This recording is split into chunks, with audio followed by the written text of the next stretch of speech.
Happy Wednesday, and welcome to Food for Thought. Joining us today is Elly Truesdell, partner at Almanac Insights and former global director of local brands, product innovation, and development at Whole Foods.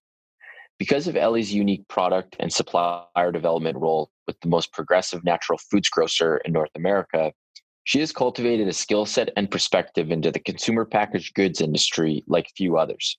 She has also served as the CEO of Canopy Foods, a large-scale US-based co-packer.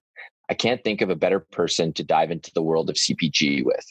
Elly, where does Food for Thought find you today? You are finding me in Madison, Connecticut, which is a small town on the Long Island Sound. It's about 20 minutes north of New Haven, Connecticut, which people know for hosting Yale. So about 2 hours from New York City, where I normally live. Okay. Growing up in university and prior to that, did you always know you wanted to work in the natural and organic food industry? You know, I had some sense in college that I wanted to go into food or travel or some sort of lifestyle media. I was a media studies major at the University of Virginia at UVA, and I was really focused on editorial, publication, potentially production. I actually always thought that I would go into production of either TV or some sort of documentary. And during my college years, there was some interest in food, but it was sort of superficial in some ways. I think I was much more obsessed with sort of the Martha Stewart living style food publications. And it really took me graduating and spending my summer post-graduation without a job. And I always mention that because I really was not career focused in school or out of school at all. I had very few job prospects, and I moved home living with my parents in Connecticut for the summer. And I worked at this summer stand selling fruits and vegetables. And I absolutely loved it. There was just something that I really enjoyed about the tactile nature of the work. I loved buying from a couple of Connecticut farms who would drop off their corn and their summer squash every morning. And I loved the merchandising piece and talking and interacting with customers. And sort of that whole summer, I was reading a lot about food policy, agriculture, and I got way more invested in sort of systemic food issues that particular summer, and just kept on reading and really immersed myself in a very different side of things than what I had been focused on, which was more of that lifestyle element. And then my year out of college, I sort of honed in on that interest in sort of sourcing, understanding how food is made or grown, where it comes from, all of those pieces. I worked that year out of college in a specialty produce store in Boston, and again, learned a ton. It was a very not busy store, so I had a lot of time to read and learn as much as I could about the food system and food politics and agriculture. And I sort of came away from that experience thinking, okay, I know I want to work in food, and I think I'm interested in working for a company that's really mission driven and cares about these things as well, which is really what led me to my first job with Whole Foods. Very interesting. So that's a good segue, because while you clearly have a fantastic current role at Almanac Partners, I'd like to zero in a bit on your decade with Whole Foods, as I think if you asked, call it 100 people in the food sector what their dream job is, it would have been yours, either as local forager at Whole Foods and ultimately global director of local brands, product innovation and development. Can you tell us a bit more about the role, your favorite parts of it, and perhaps maybe even some misconceptions about it? As it looks very glamorous, but I'm sure it came with, quite a bit of pressure and, working with entrepreneurs and seeing all kinds of things, in the field, working with them. Maybe you can elaborate a little bit. Yeah, absolutely. And I love this question because you're right that in many ways, it absolutely was the dream job. And that is true. I would never want to understate that. But of course, there are all of these behind the scenes pieces to those roles that are not nearly as glamorous. And I think that, of course, most people would overlook. So the job itself, I mean, it truly, in terms of some of the media coverage and business media that covered the job as quote unquote, the foodie's dream job, that is accurate. I was absolutely responsible for finding the next up and coming young brand, for identifying sort of holes or white space in the categories and in parts of our store at Whole Foods that needed innovation, or where we needed better local produce, local fish, local meat. So one of the most interesting and very cool and rewarding parts of the job for me is that I was cross-category. So normally if you're a buyer at any sort of a big retailer, you're responsible for and dedicated to one particular part of the store. You're a produce buyer, you're a cheese buyer, or you're a category manager for dry grocery. In my case, I was really lucky to have this very sort of broad view. I touched and supported every category as a generalist, but my main goal and task was to find local regional suppliers when I was in the Northeast who were offering something new, different, exciting, and that sort of pushed our quality standards. So that just meant that I worked really closely with buyers. And that's sort of one misconception that I think people miss is there is this vision, because very much from what's been talked about in the job and in the role is that, every Friday I was on an oyster boat, I was visiting a coffee roastery, I was tasting chocolate, those really were very fundamental to the job, so fun. And that is all 100% true. But I think the piece that sort of is forgotten is people think that I am, for that reason, some sort of master taster or like a master palate that is just going around picking the things that taste best for Whole Foods shelves. And that certainly is not the job and not the reason for sort of succeeding in the role. It so much of it was successfully partnering with our buyers internally and getting them bought in and excited about whatever new supplier I may have found or that we found in partnership.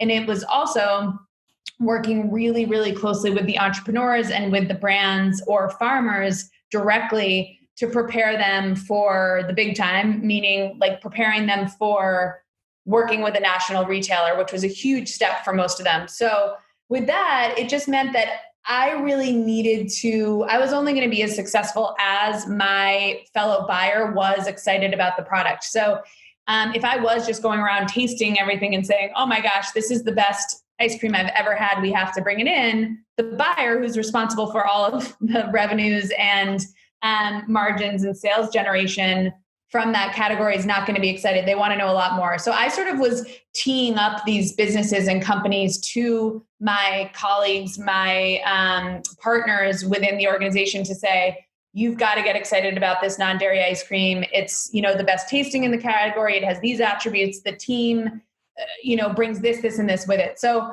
I think the misconception is that it is certainly not just about brand and taste. That is part of where a product can succeed. But as far as my job at Whole Foods, I really needed to dig in and understand, okay, is this going to be a team that can handle the rigor of what working with Whole Foods requires? And it was also on me, and I felt a major obligation to do this right, was to prepare those businesses for Whole Foods. So if I met a farmer who grew amazing greens and herbs and other products for microgreens, let's say, and were trying to bring them into Whole Foods, if they weren't dealing well with the financial requirement of insurance, of some of the regulatory requirements of food safety, I really, felt it was my responsibility to say, this might not actually be worth the investment for you. Let's look at what you guys are doing now. Are you prepared and ready to handle this type of business?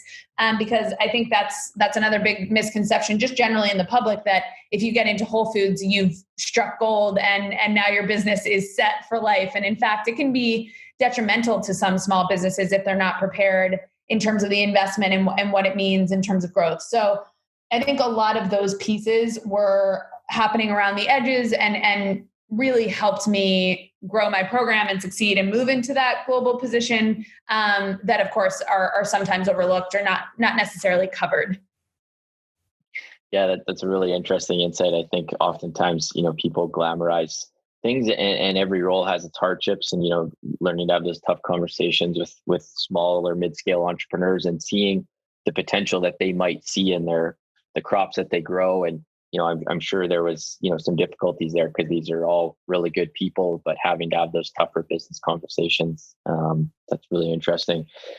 Now, or, when you're at Whole Foods, do a lot of your family or friends, are they frequently pitching you on different concepts or things that, they cook at home and they say, Elly, could this be something that, ends up in a fast casual concept or, and kind of the impetus or the genesis for that question is, once you're into the food world and whether you've tried to bring a product or a concept to market, you realize how much scale and, shelf stability, if you're talking CPG or if you're talking fast casual, the ability to, meet those lunch rushes and breakfast rushes.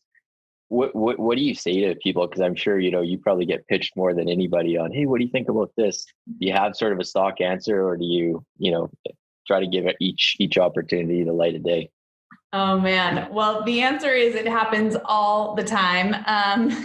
And definitely during my years at Whole Foods, maybe more frequently, but it's still pretty heavy in terms of how much I hear from people pitching new food ideas. And on the one hand, I really welcome them. It's sort of the more the merrier in food because there is a level.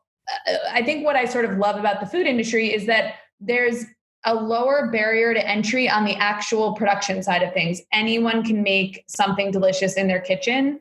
And so that's actually what is initially the really big test and sort of barometer that I use is, are you bringing me something that is actually offering me value that I couldn't make myself? So is this so delicious? Is it so cost effective? Is it so functional, convenient? Or I've never seen this combination of flavors and textures before. What are you offering me that no one could make at home affordably? And is that actually something that we can see through? So I get the question a lot. And I think it's tricky because on the one hand, a lot of it does come down to, is this a new and novel idea? But also, is this the type of person who's going to be ready for and willing to tackle what is required of them in introducing, whether it's a consumer product or a fast casual concept in the market?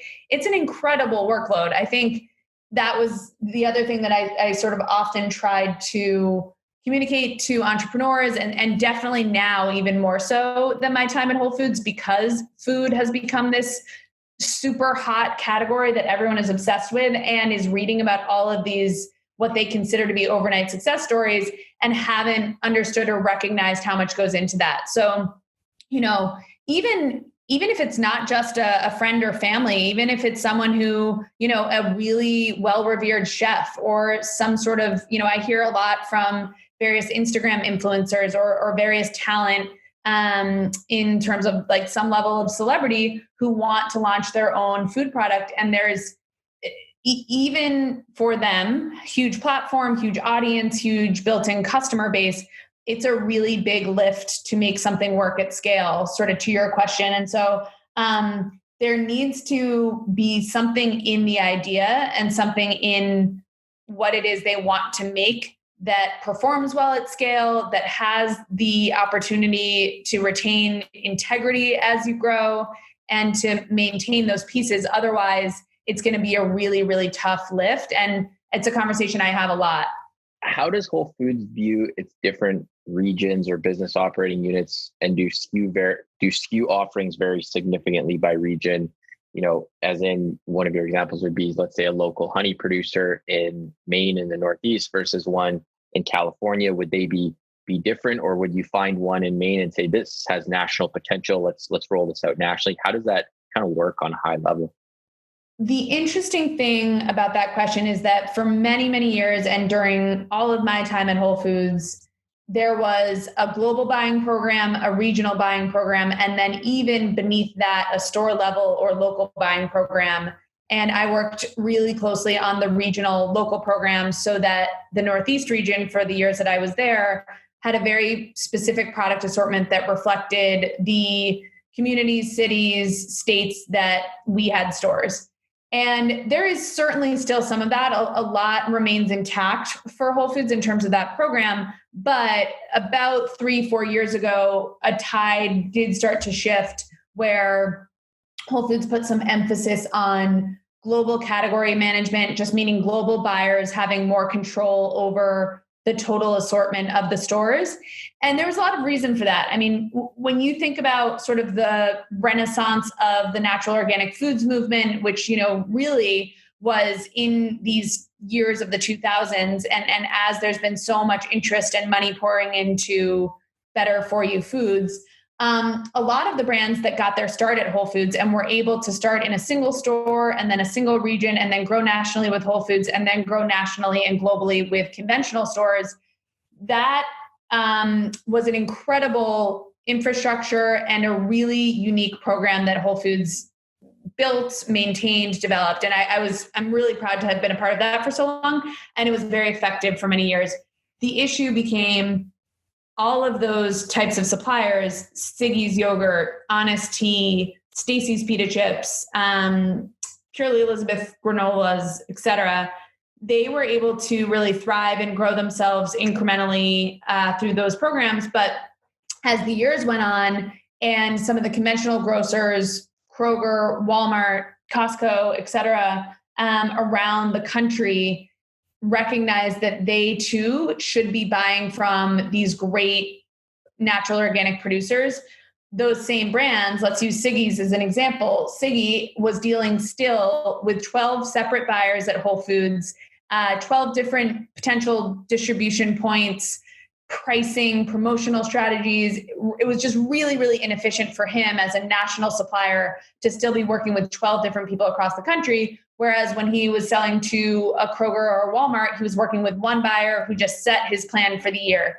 So I use that as an example just to show that there's been a real reason for Whole Foods to sort of shift and prioritize some national placement to make it easier for suppliers. And in so doing, there still is a regional local program, absolutely, that's been maintained. But truthfully, I think some of it has been lost. It's not nearly as tight anymore. But to your original question, you absolutely will find different honeys in different regions of the country at a Whole Foods. You'll find Styles honey in the Northeast, and you'll find a Sonoma Valley honey in California. You'll similarly find, different olive oils, of course, in the California stores than you would in the Northeast, which is probably buying mostly from Europe. You're going to find definitely different dairies and different value-added goods all over the country for that reason. So there really is this amazing and very thoughtful approach to product assortment at Whole Foods that entails some national programs, some more regionally focused, and then even some on a store-to-store basis. I mean, there are still brands today that I'm in good touch with who I brought into just a handful of stores. Like one great example of that is the White Mustache, which are these excellent yogurts, Persian yogurts made by this woman, Homa.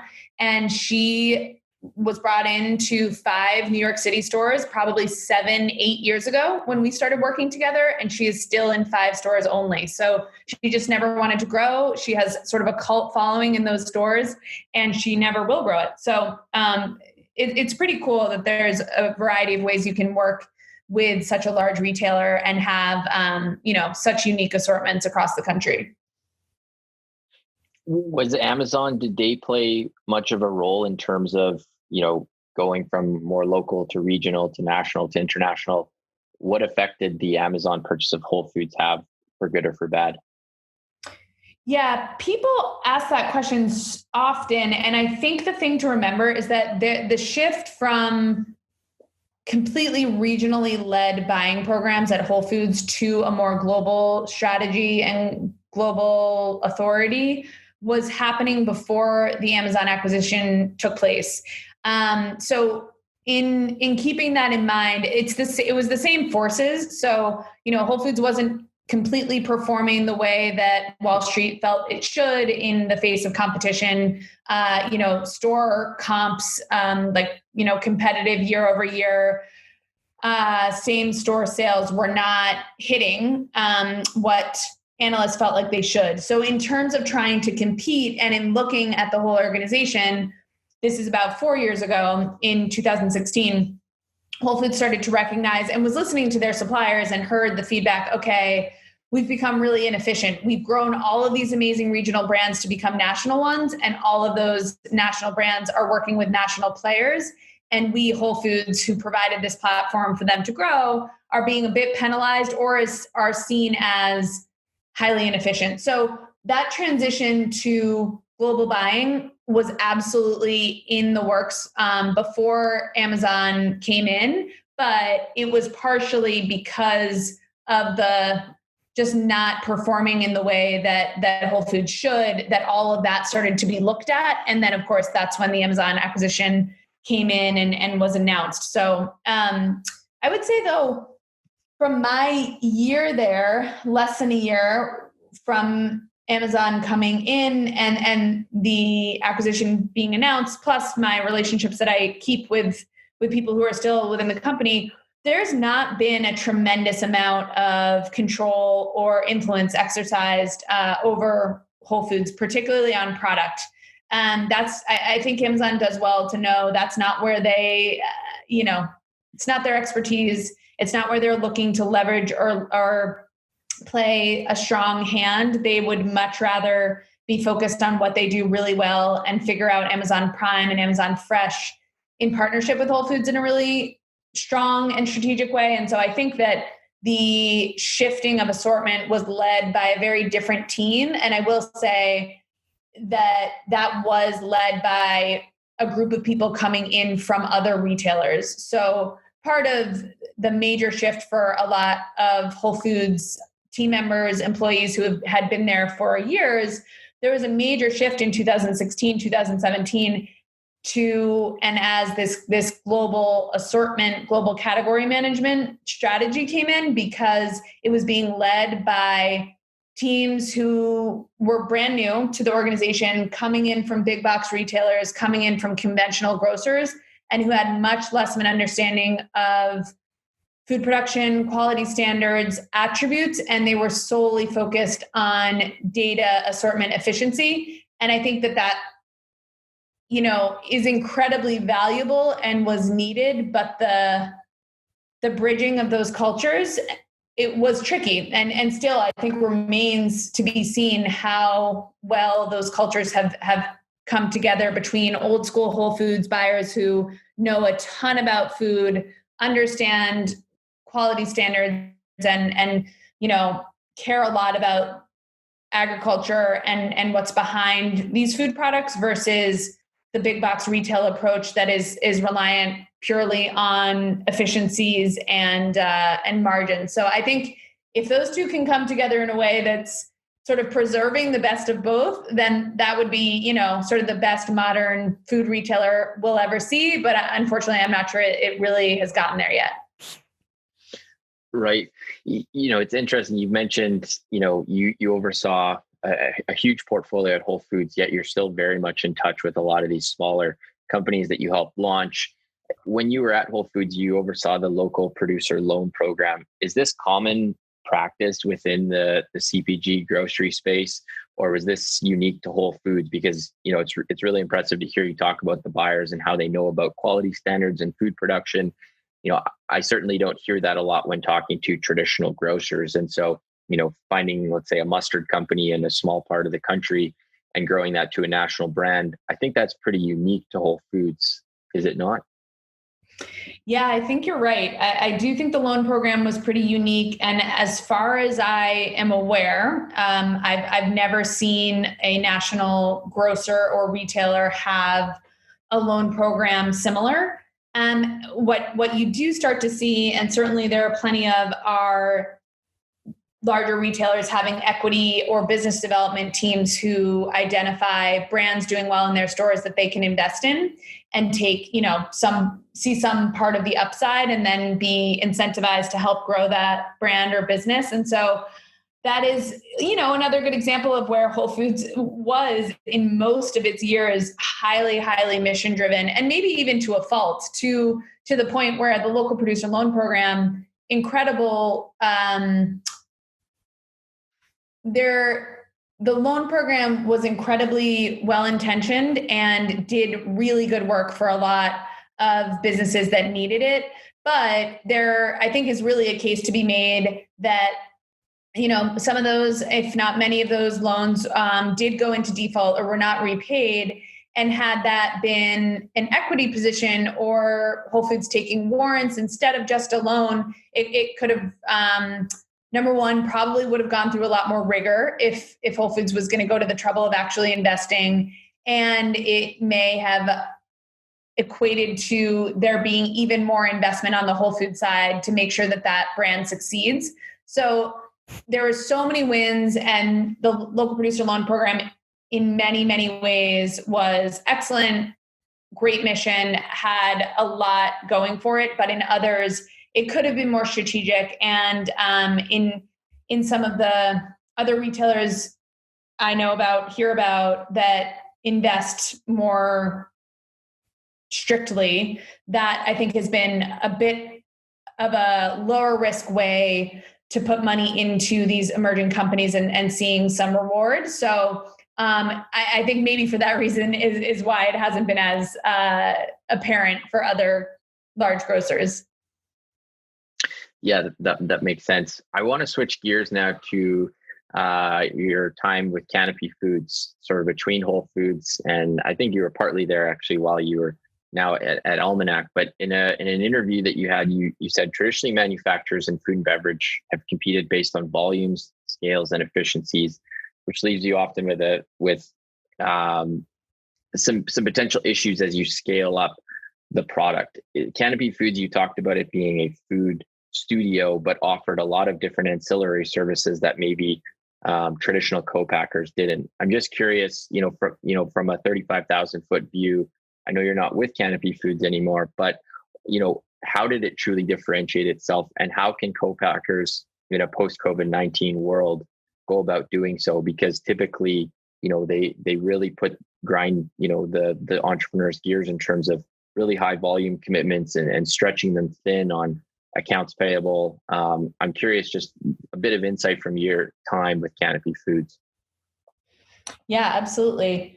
So I think it's so interesting going from this world of supporting dozens, hundreds of young companies, young brands who the majority of their biggest challenge and their most consistent point of feedback of where they had trouble in growing their business was with their co-packers. So I was really driven to go from Whole Foods to Canopy to address that problem and figure out, okay, why is it that we've seen this incredible, tremendous lift in the number of natural organic food companies in this country, but this very critical layer in between, the food manufacturing layer and the co-packing part of the business, which most of the public doesn't even know exists, has not evolved, has not been able to keep up with this type of production that there's huge consumer demand for.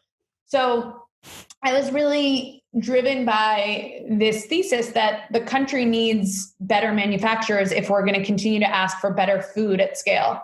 And that was part of the program and still is at Canopy. It's really meant to look at and take on brands as true partners, and not only manufacture foods on behalf of the brand, but also to offer any level of strategic benefit when the brand needs it. So if it's a smaller, young, emerging company that needs some of the advice strategy around retail partnerships, if they need support on direct-to-consumer build out of their business and how we might play a role there. And I will say we also learned a lot of lessons along the way. Early on we thought, oh, great, we're seeing this rise in direct-to-consumer. Let's be a co-packer and a 3PL in the same building. Let's handle their manufacturing, and then we'll immediately receive orders and do direct shipments for them and offer fulfillment. That became incredibly difficult to manage well. And there's a reason that, people really specialize. And so we sort of moved away from that side of the business. But the idea was you're not only getting the manufacturing part and you're getting people who understand sourcing, who really recognize the need for key supply chains meeting that spec that you need it to meet, who understand the verifications or certifications you might need in order to launch this product with a large national retailer. So there's sort of like this empathy built in of we've done this before.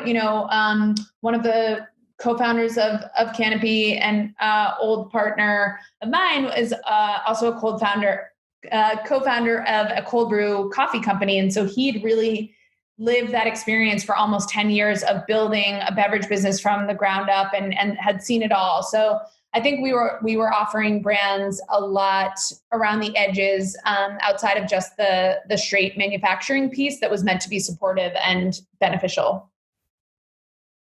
Very interesting. What do you make of the rise of plant-based milks? Do you think that more traditional dairy producers are in trouble? As you know, within the last 12 months, we've seen two of the largest dairy companies in the US, Ford and Dean Foods, declare bankruptcy. Our oat milks, is this just the starting wave of plant-based milks? And do you think they're going to be here to stay for the long run? So I don't think that dairy is dead or completely over, but on the other hand, I think there's a lot of good reason to have this shift away from conventional dairy and from industrial ag, and for these larger concentrated feedlot dairies to close. So if the rise of alternative milks and plant-based dairy is going to then sort of rebalance how we eat and drink as a country so that the supply chain and sort of agricultural support system can rewrite itself, that's a really good thing.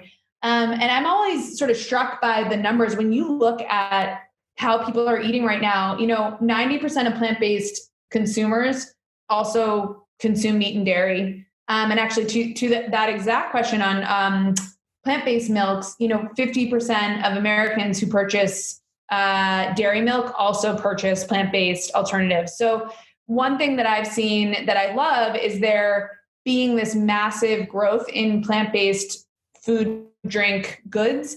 That's being driven by omnivores. It's being driven by flexitarians, not strict vegans. And I think that's a really good thing. So certainly this is, for me personally, the way that I eat. I have a much more plant-based diet than anything else, but I certainly still eat meat, dairy, and animal proteins of all kinds, just a lot fewer of them.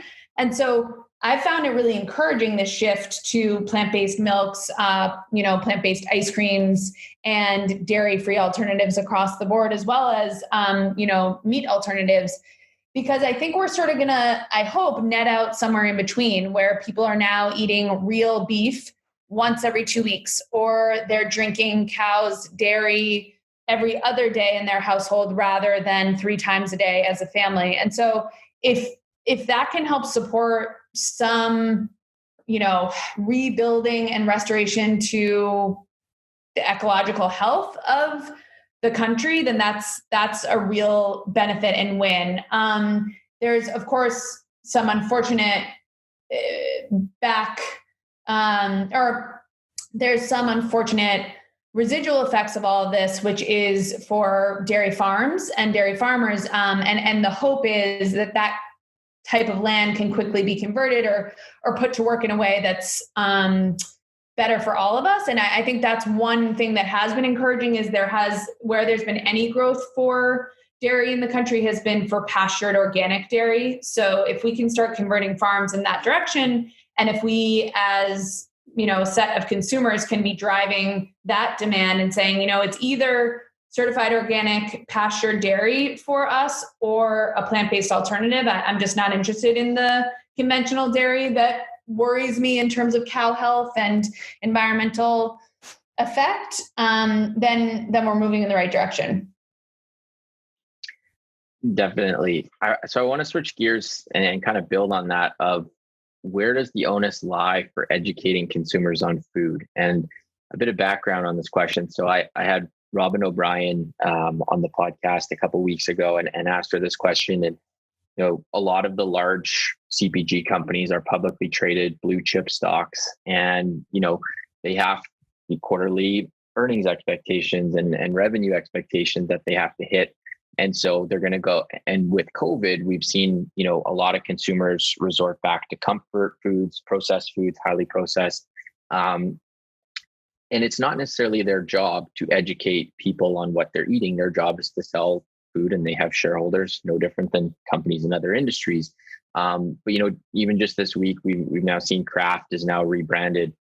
Kraft dinner. There's a Kraft dinner for breakfast, and there's something to be said of, is this, obviously they're trying to drive sales, but how do we go about meeting consumers where they are and feeding them, and understanding people are under financial stress right now with COVID, and a lot of people losing jobs, but also understanding how we build, a food system that, this question can go a lot of ways, but a food system that is resilient and providing consumers with the freshest, cleanest deck ingredients. I know that's you could probably take that a million different ways, but because not everyone lives and breathes food like you and I would on a daily basis. So some people will have, ideas where they won't eat something if there's too many ingredients that they can't understand, or they don't understand or can't pronounce. Where do you think people can start, just in terms of getting a baseline understanding of, the downstream effects of their food and what it's going to do for their body? Yeah. So many interesting pieces in there. I am no doubt Robin had an amazing answer for this, because she's just a really impressive, amazing woman to watch and listen to. So I'm going to be excited to listen to her answer. But I think, I think that's always been sort of my, what's always excited me about food, and where I hope that I can continue to play a role as someone who does totally, as you just said, lives and breathes food every day, in terms of, actually what I put in my mouth and how I cook and how I think about food, but also just what I'm doing for work all day, every day. It's all consuming. And so I have some level of understanding that is far beyond the general public around what my food choices mean, both for my personal health, for environmental health, and that has a real consequence. But I think what I hope and where I like to play a role is, it's so important to recognize that we can't all be eating 100% organic, locally grown, fresh produce that we prepare ourselves every single day. I think that's a very tall order for most people. And I think it's unrealistic and completely deflating if you're setting that as your goal, particularly today, given all of the adversity that this country is facing. I think it's really important for people to recognize that, even for someone like me who, yes, lives, breathes food, I've been studying it and learning it from amazing food producers all over the country for 13 years. I still make exceptions. I'm still happy to eat, here and there, the things that I was eating all the time growing up, which would be McDonald's and candy and any number of things. Like, I have a major sweet tooth. I'm still indulging, and I still enjoy some of those things that would, quote unquote, be considered not clean or not meeting this ultimate standard. And the reason I mention that is just because I think it's important to recognize that we just need to continuously push. We need to continuously push brands and large food companies to make their products better. And that should be from more diverse sets of ingredients and crops. They should be looking to not solely, start their ingredient panels with corn or soy or high fructose corn syrup, for that matter. And that, cleaner ingredient decks do have a place, that the more that we can get closer to the food as it came out of the ground, we're in better shape. But I also think it's really important to remember, as a working person or someone who, is struggling right now through COVID, that you can make some compromises, and just trying to get in or sort of elevate the way that you eat in small ways can make a huge difference. And so we think about that actually at Almanac. I mean, one great example is Good Culture. Good Culture is a company we're invested in, that's hero product is their cottage cheese. And they have two different lines. They have a certified organic line that's in Whole Foods and a bunch of natural grocers nationwide. And they have their Simply line, which is conventional dairy, but it is pasture dairy. So their requirement is that even though these cows and the milk source is not certified or organic, it does require that those cows have been on pasture and have lived a healthier life, and that the milk supply itself is cleaner. And the reason we think that's important is that the Simply line is in Walmart, it's in Kroger, it's in a bunch of conventional stores, thousands of doors nationwide, and it allows people to get access to this great product at a more affordable price and sort of, take that one incremental step. And then hopefully maybe down the road, there's the opportunity and chance as the organic supply comes down a bit in price that it can be an entirely certified organic line and it becomes more cost effective broadly.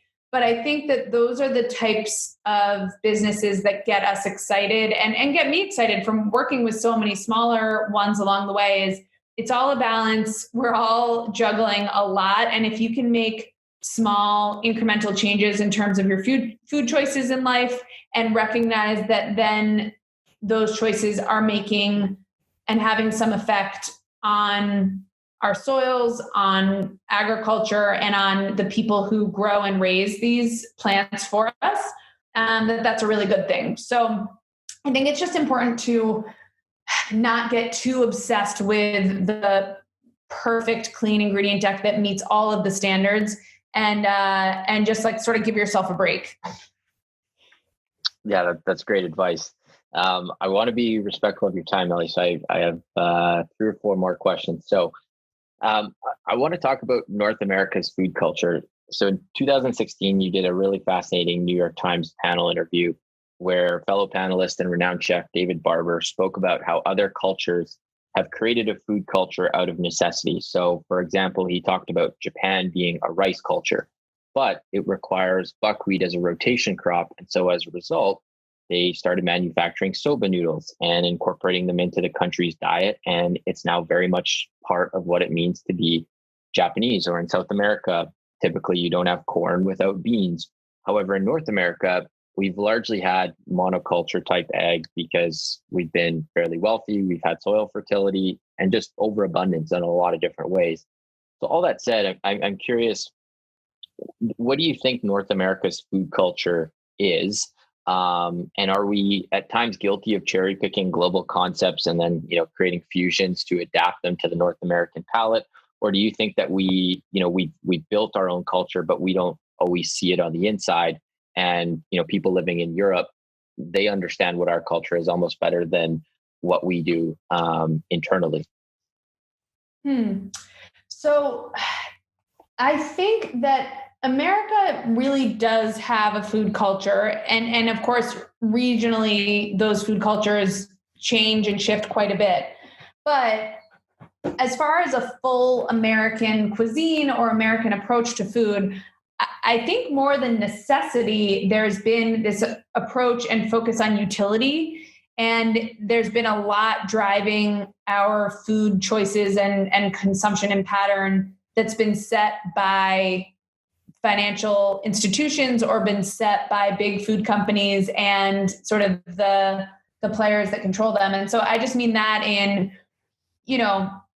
a lot of how we grow food in America and the monocultures that you mentioned is set up and designed to be highly resilient to pest, temperature, transport, extend shelf life,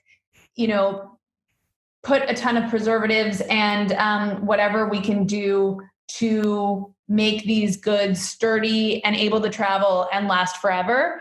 And so that for many decades has been sort of the American way is, okay, what's easy, cheap, and going to keep this around for a while rather than certainly some of the necessity of other places. One interesting anecdote that I think about is when I visited Vietnam a few years ago, I noticed, it's such a healthful cuisine and it's a really healthful culture in terms of their ingredients, but that's by necessity and by design. There's so little cold chain there that it is a requirement to eat things fresh. There's not much refrigeration. There is not very much cold storage or shipping that's possible. So rice noodles are eaten every night and tossed to the pigs. the next day, and fresh vegetables and little protein that they can find are consumed in short order. So I think that there is something to that America has not dealt with that. But I think the great thing, and the thing that is, I guess you can see this as hopeful, but also as a consequence of what's been so unfortunate, the obesity and health crisis in America now is so apparent, so obvious in our healthcare systems, in just the public at large, that there's no denying there needs to be a change. And I think that there has been some obligation and responsibility put on the biggest food companies to change what and how they make their food products to address this, to improve health outcomes, and even on large restaurant menus and fast food, fast casual concepts. So I think that between now that real and very strong pressure towards health, there's also coming with it some creativities and some interesting new ways for America to get excited about food in a way that maybe there just hadn't been the need before. Very interesting. This question is for any food entrepreneur that's tuning in. So I'm curious, how does a company like Sir Kensington, let's say, shift market share away from a global incumbent like Heinz? Obviously, the condiment section, traditionally speaking, was, there was ketchup, mustard. There wasn't a lot of, proliferation of different types and flavor profiles. Heinz is a massive CPG player with a great deal of brand and distribution power. Yet somehow this little Sir Kensington came along and has really made a meaningful, dent in their market share. What's sort of a takeaway from that companies could have that are looking to, disrupt more traditional food categories and learn from what Sir Kensington has done? Yeah, I think Sir Kensington's was very early in all of this sort of natural, organic, artisanal, quote unquote, renaissance. So they were one of the first companies to really identify, there are very few players in the condiment category. We all just eat Heinz ketchup as a de facto. Maybe there should be another entrant. Like, let's shake things up a little bit. And so they identified some real opportunity and a white space, and they looked at the ingredient deck of what most Americans were eating and recognized this should be tomatoes first, not sugar first, and not high fructose corn syrup first or tomato paste. So I think there's a lot to learn from the fact that they really did see an opportunity, white space, and an opening, and weren't just chasing something that was already there. I also think they did a tremendous job in terms of building a brand and having a real quirky brand identity and just knowing their team really well. They had an incredible culture built from within, and a team that wanted to maintain that brand identity in how they grew the business throughout. They also had a really smart strategy that was both grocery, retail, and food service simultaneously. So they saw the benefit to, working closely with Whole Foods and other national grocers and getting their footprint out and expand that way, but simultaneously worked with a lot of really great sort of mid-tier chefs and restaurants and great fast casual partners to show up in food service settings and offer, pump stations that were branded and offer packets eventually. So, they were creative. They really were looking at ketchup as something that needed a lot more thought and fun, and really drove that home. And I think a lot of people could benefit from their story, but recognizing that, at this point, another bar, protein bar, is probably not the category that needs that sort of disruption, or a beverage, like trying to find that particular product that needs the attention. Final two questions. What product category in grocery do you think is most ripe for disruption? Oof, this is a tough one. It is hard for me to identify, spaces of the grocery store that haven't been totally tapped at this point. There's less and less that's interesting or exciting in that sense. The one category I would say that still does seem to be pretty open for a major newcomer is what I would call spoonable desserts or puddings. There really are not many offerings in the pudding department. There now actually seem to be a lot more non-dairy puddings coming on board, but there's really need for a traditional pudding that's a lot better than the Cozy Shack, which is the one brand that Whole Foods carries nationally. So it's a little random, but it's one area that could use some love. There you go. Final question, Elly. You live and breathe food all day, every day. What's your favorite way to reconnect with food when, the business of food takes over and Elly needs to just get back to, reconnecting with it? What's your favorite way to eat, thing to eat, or way to reconnect with the food system?